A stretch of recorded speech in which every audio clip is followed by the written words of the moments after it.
ಹೆಬ್ಬಾಳ ಗ್ರಾಮದಲ್ಲಿ ನಮ್ಮ ಹುಕ್ಕೇರಿ ತಾಲೂಕಾ ಗ್ರಾಮೀಣ ವಿದ್ಯುತ್ ಸಹಕಾರಿ ಸಂಘದ ವತಿಯಿಂದ ಕುಂದುಕೊರತೆಗಳ ಸಭೆಯನ್ನು ನಮ್ಮ ಮಠಪತಿಯವರ ಮನೆಯಲ್ಲಿ ಆಯೋಜಿಸಿದ್ದೀವಿ.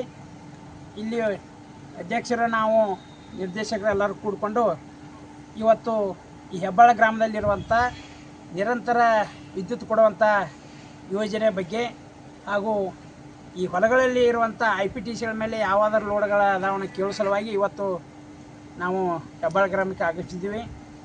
ಈಗಾಗಲೇ ಎಲ್ಲ IPTCಗಳ ಸರಿಯಾಗಿ ಇದ್ದೇವೆ ಅಂತ ಹೇಳಿದ್ದಾರೆ. ಅದರ ಜೊತೆಗೆ ಹೈವೇ ಬಿಟ್ಟು ಏನು ಮೇಗಡೆ ಅದಾವೆ ಒಂದು 50ರಿಂದ 65 ಮನೆಗಳ ನಿರಂತರ ವಿದ್ಯುತ್ತನ್ನು ಕೊಡಬೇಕೆಂದು ನಮ್ಮಲ್ಲಿ ವಿನಂತಿಸಿಕೊಂಡಾರೆ. ಈಗಾಗಲೇ ಸೆಕ್ಷನ್ ಆಫೀಸರ್ ಕರೆದ ಅಲ್ಲಿ 55 ಮನೆಗಳಿಗೆ ನಿರಂತರ ವಿದ್ಯುತ್ ಕೊಡುವಂಥ ಚಾಲನೆ ಕೊಡ್ಬೇಕಾದ್ರೆ ಎಷ್ಟು ಕಂಬಗಳು ಹಾಕಬೇಕು ಏನು ಅನ್ನೋದನ್ನು ಈಗಾಗಲೇ ಸಂಬಂಧಪಟ್ಟ ಇಂಜಿನಿಯರ್ ಮಾತಾಡಿದ್ದೀವಿ. ಆದಷ್ಟು ಬೇಗನೆ ನಾಳಿತ್ತು ಅಥವಾ ನಾಡ್ದು ಎಸ್ಟಿಮೇಟ್ ಮಾಡಿ ಅದ್ರದ್ದು 50% ಏನು ನಮ್ಮಲ್ಲಿ ವಿದ್ಯುತ್ ಸಹಕಾರಿ ಸಂಘದೊಳಗೆ ಸ್ಕೀಮ್ ಐತಿ ಅದರ 50% ನಾವು ತುಂಬೋದು, 50% ಗ್ರಾಹಕರು ತುಂಬೋದು. ಈ ಯೋಜನೆಗೆ ಚಾಲನೆ ಕೊಡ್ತೇವೆ. ಈಗಾಗಲೇ ಎಸ್ಟಿಮೇಟ್ ಮಾಡೋಕ್ಕೆ ಹೇಳಿದ್ದೀವಿ. ಅದನ್ನು ಮಾಡಿದ ನಂತರ ಒಂದೆರಡು ದಿನಗಳಲ್ಲಿ ಅವ್ರಿಗೆ ಹೇಳಿ ಈ 55 ಮನೆಗಳ ಜನರನ್ನು ಒಂದು ಮೀಟಿಂಗ್ ಮಾಡಿ ಕರೆದು ಅವ್ರಿಗೆ ಒಂದು ಅವಕಾಶ ಮಾಡಿ ಕೊಟ್ಟು ಅವ್ರು ನಮ್ಗೆ ಅಮೌಂಟ್ ತುಂಬಿದಾದ್ರೆ ಒಂದೆರಡು ದಿನ ಇಲ್ಲಿ ಕಂಬ ಉಗಿಸಿ ಒಂದು ವಾರದೊಳಗೆ ನಿರಂತರ ಕೊಡುವಂಥ ಯೋಚನೆ ಮಾಡ್ತೇವೆ. ಅದರ ಜೊತೆಗೆ ಬರುವ ಸೆಪ್ಟೆಂಬರ್ 28ಕ್ಕೆ ನಮ್ಮದೊಂದು ಹಣೆಬರ ಬರೋದೈತಿ, ಇಲೆಕ್ಷನ್ ಐತಿ. ಅದಕ್ಕೆ ತಾವೆಲ್ಲರೂ ನಮ್ಮ ದಿವಂಗತ ಅಪ್ಪನಗೌಡ ಪಾಟೀಲ್ ಸಹಕಾರಿ ಪೆನ್ನಲ್ ಅಂತ ಒಂದು ಈಗಾಗಲೇ ನಾವು ಘೋಷಣೆ ಮಾಡಿದ್ದೇವೆ. ಬಾಲಚಂದ್ರ ಸಾವ್ಕಾರ ಆಗಲಿ, ಸತಿ ಸಾವ್ಕಾರ ಆಗಲಿ, ಆ ಸಹಕಾರ ಪೆನ್ನಲಕ್ಕೆ ತಾವು ಅಮೂಲ್ಯವಾದ ಮತಗಳನ್ನು ಕೊಟ್ಟು ನಮ್ಮ ಇನ್ನೊಮ್ಮೆ ನಮಗೆ 5 ವರ್ಷ ಕೆಲಸ ಮಾಡೋಕ್ಕೆ ಅವಕಾಶ ಮಾಡಿ ಕೊಟ್ಟದ್ದಾದ್ರೆ ನೀವು ಮನೆಗೆ ಬಾಗಿಲಿಗೆ ಬಂದು ನೀವು ಯಾರೂ ವಿದ್ಯುತ್ ಸಹಕಾರಿ ಸಂಘಕ್ಕೆ ಬರೋದು ಬೇಡ. ಈಗಾಗಲೇ ನಾವು ಪತ್ರಿಕಾ ಮಾಧ್ಯಮ ಮುಖಾಂತರ ಹೇಳಿದೆವು. ನಿಮ್ಮ ಮನ್ಯಾಗ ಕೂತ ನಮಗೆ ಫೋನ್ ಮಾಡಿದ್ದಾದ್ರೆ ನಿಮ್ಗೆ ಏನು ಅಡಚಣೆ ಐತಿ ಅದನ್ನು ನಾವು ಅಲ್ಲೇ ಸಾಲ್ವ್ ಮಾಡ್ತೋಣ ಅಂತ ಮಾತನ್ನು ಹೇಳಿದೆವು. ತಾವು ಯಾವ ರೈತರು ಯಾವ ಕೆಲಸ ತಮ್ಮ ಕೆಲಸಗಳನ್ನು ಬಿಟ್ಟು ನಿರಂತರವಾಗಿ ನೀವು ಎಲೆಕ್ಟ್ ಆಫೀಸ್ಗೆ ಬರೋದು ಮಾಡೋದು ತಪ್ಪಿಸೋ ಸಲುವಾಗಿ ನಮ್ಮ ಕಾರ್ಯಕ್ರಮ ಹಾಕ್ಕೊಂಡೇವಿ. ಇದಕ್ಕೆಲ್ಲ ಸಪೋರ್ಟಾಗಿ ಸಜ್ಜಿ ಸಾಕೋರು ನಿಂತಿದ್ದಾರೆ. ಅದಕ್ಕೆ ಈಗಾಗಲೇ 50-50 ಸ್ಕೀಮ್ಗಳು ಎಲ್ಲ ಕಡೆ ತಾಲೂಕಿನಲ್ಲಿ ಸುಮಾರು 68 ಹಳ್ಳಿಗಳಿಗೆ ಅಂದರೆ 140 ಹಳ್ಳಿ ಅದಾವೆ ನಮ್ಮ ತಾಲೂಕಿನಲ್ಲಿ. 68 ಹಳ್ಳಿಗಳಲ್ಲಿ 749 ಮನೆಗಳಿಗೆ 1-2 ಕಂಬ ಹಾಕುವ ಮುಖೇನ ಈಗಾಗಲೇ ನಮ್ಮ ಆಫೀಸಿಂದ ಉಚಿತವಾಗಿ ಈಗಾಗಲೇ ಚಾಲನೆ ಕೊಟ್ಟಿದ್ದೇವೆ. ಕಂಬ ಬಿದ್ದವು 68 ಹಳ್ಳಿಗಳು ಕೆಲಸ ನಾವು ಚಾಲೂ ಮಾಡಿದೆವು. ಅದರ ಜೊತೆಗೆ ನಾವು ಬಂದು ಈಗ ಸ್ವತಂತ್ರವಾಗಿ ಬಂದ ನಂತರ ಸುಮಾರು 62 ದಿವಸ ಆಯ್ತು. ಇವತ್ತು ನಾವು ಬಂದ ನಂತರ ಸುಮಾರು 45 TCಗಳನ್ನು 130-135 ಎಲ್ಲಿ ತೋಟಪಟ್ಟಿಗಳಲ್ಲಿ ಲೋಡ್ ಆಗಿದಾವೆ IPTC ಮೇಲೆ. ಅಂದರೆ ನಮ್ಮ ಹೊಲ ರೈತರಿಗೆ ನೀರು ಹಸೋದು ಅಂಥವೆಲ್ಲ ಅಂಕೇಶಿ ಫ್ಯಾಕ್ಟ್ರಿ ಅದಕ್ಕೆ ನಾವೇನು ಮಾಡಿ ಸಂಚಾಕರಿಗೆ ಹೋಗಿ ನಾವು ಎಲ್ಲರೂ ವಿನಂತಿ ಮಾಡ್ಕೊಂಡು ಹೋಗಿ ಎಲ್ಲ ಹೆಂಗಾಗೈತಿ ಅದು ಫ್ಯಾಕ್ಟ್ರಿ ಹೋತಿ ಕೈ ಬಿಟ್ಟೈತಿ, ಇದೊಂದು ಸಂಸ್ಥೆ ಕೈ ಬಿಡಬಾರ್ದು ಅನ್ನೋ ಒಂದು ಉದ್ದೇಶ ಮಾಡ್ಕೊಂಡಾಗ ನನ್ನಿಂದ ಏನು ಸಪೋರ್ಟ್ ಬೇಕಂತ ಕೇಳ್ರಿ ಅವ್ರು. ಇವ್ರು ನಮ್ಮ ವಿರೋಧ ಪಕ್ಷದವ್ರು ಈಗಾಗಲೇ ಏನೋ ಹೇಳಿದ್ರು, ರೊಕ್ಕ ಕಾಯ್ಸಕ್ಕೆ ಹೋಗಿದಾರೋ ಹಂಗಾತು ಹಿಂಗಾತು ಏನೇನೋ ಮಾತಾಡೋದು ನಿಮಗೂ ವಿಷಯ ಗುರ್ತದಾವೆ. ನಾವು ಬಹಿರಂಗವಾಗಿ ಹೇಳಿಕೆ ಕೊಟ್ಟಿದ್ದೇವೆ.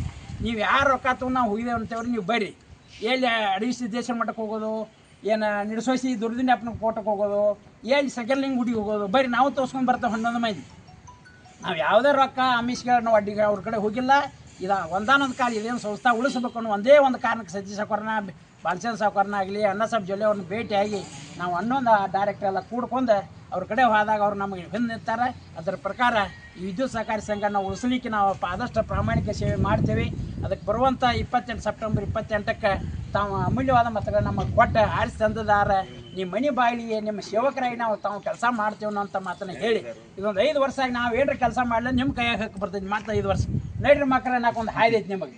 ನೀವು ಅನ್ಕತ್ತ ಒಂದು ಚಾನ್ಸ್ ಕೊಟ್ಟು ನೋಡಿದ್ವು, ನೀವು ಮಾಡಲಿಲ್ಲ ಮಕ್ಕಳ್ರೆ ಮೊದಲನೇ ಚಲೋ ಐತೆ ಅಂತ ಹಂಗೆ ಅನ್ಬೋದು ನೀವು. ಅದಕ್ಕೆ ದಯವಿಟ್ಟು ಆಮೇಲೆ ವಿನಂತಿ ಮಾಡ್ಕೊತೇನು, ಬರುವಂಥ ಸೆಪ್ಟೆಂಬರ್ 28ಕ್ಕೆ ತಮ್ಮ ಏನು ಒಂದು ದಿವಂಗತ ಅಪ್ಪನಗೌಡ ಪಾಟೀಲ್ ಅವರೊಂದು ಹೆಸರು ಪೆನ್ನ ಇಟ್ಕೊಂಡೇವು. ಆ ಹೆಸರಿಗೆ ತಾವು ಇದನ್ನು ಮಾಡಿ ಹೆಲ್ಪ್ ಮಾಡಬೇಕು, ಇದನ್ನು ಮಾಡ್ಬೇಕು, ಮತಗಳನ್ನ ಹಾಕಿ ಪ್ರಚಂಡ ಬಹುಮತ ತಮ್ಮನ್ನು ಆಯ್ಕೆ ಮಾಡ್ಕೊಂಡು ಕೇಳ್ಕೊತೇನೆ.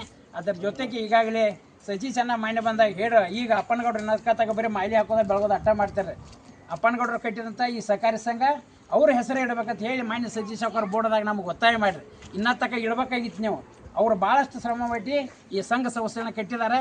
ಅದಕ್ಕೆ ಅಪ್ಪನಗೌಡರ ಹೆಸರೇ ಇದಕ್ಕೆ ಇಡಬೇಕನ್ನುವಂಥ ಮಾತನ್ನು ಸಲಹೆ ಕೊಟ್ಟಾಗ ನಾವು ಬೋರ್ಡಲ್ಲಿ ಒಪ್ಪಿ ಈಗಾಗಲೇ ನಾಳೆ ಜನರಲ್ ಮೀಟಿಂಗ್ ಐತೆ ನಮ್ಮ ಹೋದ ತಿಂಗಳು 29-30 ತಾರೀಕು ಆ ಮೀಟಿಂಗ್ದಾಗ ಇಟ್ಕೊಂಡು ಈ ಹುಕ್ಕೇರಿ ಗ್ರಾಮೀಣ ವಿದ್ಯುತ್ ಸಹಕಾರಿ ಸಂಘನ ಹೆಸರು ಕಡಿಮೆ ಮಾಡಿ ದಿವಂಗತ ಅಪ್ಪನಗೌಡ ಪಾಟೀಲ್ ವಿದ್ಯುತ್ ಸಹಕಾರಿ ಸಂಘ ಅಂತ ನಾಮಕರಣ ಮಾಡಲಿಕ್ಕೆ ಒಪ್ಪಿದೆವು. ಅದಕ್ಕೆ ಇನ್ನೂವರೆಗೆ ಬರೀ ಅಪ್ಪನಗೌಡ ಭಾಷಣ ಹೆಸರು ಅಟ್ಟ ತಗೋತಾರೆ ಅವ್ರದ್ದು ಏನು ಇವು ಇದ್ದಿಲ್ಲ ಅವ್ರ ಪೂರ್ತಿ ಸಹಕಾರ ಕೊಡಲಿಲ್ಲ. ಈ ಹಿಂದಿನ ಪೆನಲ್ ಅಂದ್ರೆ ನಾವು 4.5 ವರ್ಷ ಅವ್ರ ಕೈಗೆ ಇದ್ದಿಲ್ಲ, ನಮ್ಮ ಕೈಗೆ ಏನು ಸ್ವಾತಂತ್ರ್ಯ ಇರಕ್ಕಿಲ್ಲ. ಈಗ ನಮಗೆ 60 ದಿವಸ ಆಯ್ತು ನಮ್ಗೆ ಸ್ವಾತಂತ್ರ್ಯ ಸಿಕ್ಕು.